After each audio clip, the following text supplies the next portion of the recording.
Chicken சுக்கா செய்ய போறோம். இதுக்கு 1/2 kg சிக்கனை எடுத்து நல்லா மஞ்சள் போட்டு வாஷ் பண்ணி வச்சிருக்கேன். தயிர் ஆட் பண்ணிக்கிறேன். இது கீ 2 டேபிள் ஸ்பூன் ஆட் பண்ணிக்கிறேன்.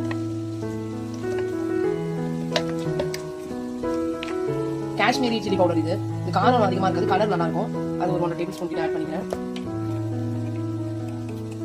கொஞ்சமா மஞ்சத்தூள், கரம் மசாலா தூள் கொஞ்சம் ஆட் பண்ணிக்கிறேன். மல்லித்தூள் 1 டீஸ்பூன் ஆட் பண்ணிக்கிறேன். உப்பு கொஞ்சம் ஆட் பண்ணிக்கிறேன் தேவைக்கு ஏற்ப. இதை நல்லாவே மிக்ஸ் பண்ணிக்கணும்.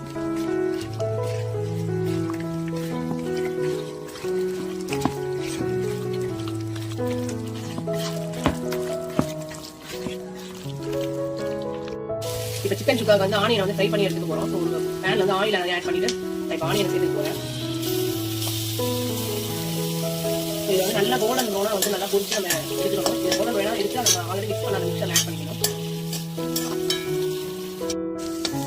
இந்த அளவுக்கு நமக்கு கோல்டன் ப்ரௌனா ஆயிக்கணும் ஆனியன்ஸ் சுக்காக்கு. ஸோ இந்த அளவுக்கு ஆயிடுச்சு. இப்போ நான் எடுத்துக்கிறேன். அப்புறம் ஃப்ரைட் ஆனியன்ஸ் ஆட் பண்ணிக்கிறேன். இதுல இப்போ 1 டேபிள் ஸ்பூன் இஞ்சி பூண்டு பேஸ்ட் ஆட் பண்ணிக்கலாம். ஆட் பண்ணி எல்லாத்தையும் நல்லா மிக்ஸ் பண்ணிக்கோங்க.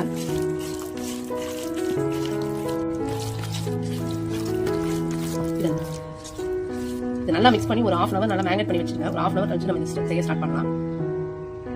இப்போ ஆனியன் ஃப்ரை பண்ண அதே பேன்ல இப்போ நல்லா 1/2 hour ஊறிடுச்சு சிக்கன். நான் சிக்கன் அப்படியே ஆட் பண்ணிக்கிறேன்.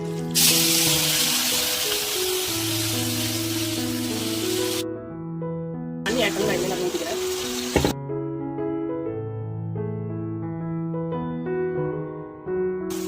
நல்லா குக் பண்ணணும். ஆல்ரெடி எல்லா மசாலா உப்பு காரம் எல்லாமே ஆட் பண்ணிட்டோம். இப்போ 1/2 hour நல்லா சிக்கன் மசாலா ஊறிடுச்சு. இப்போ இதை நம்ம குக் பண்ணி எடுத்துக்கலாம்.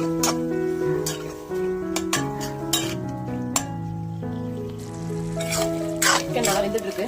இன்னும் ஒரு 10 minutes நமக்கு நல்லாவே குக் ஆகணும். லோ ஃப்ளேம்லேயே நல்லா குக் பண்ணிக்கோங்க.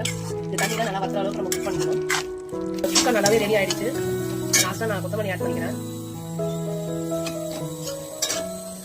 ரொம்பவே ஈஸி, ஆனால் சரியான டேஸ்டாக இருக்கும். சூப்பராக நம்ம சுக்கா ரெடி ஆயிடுச்சு.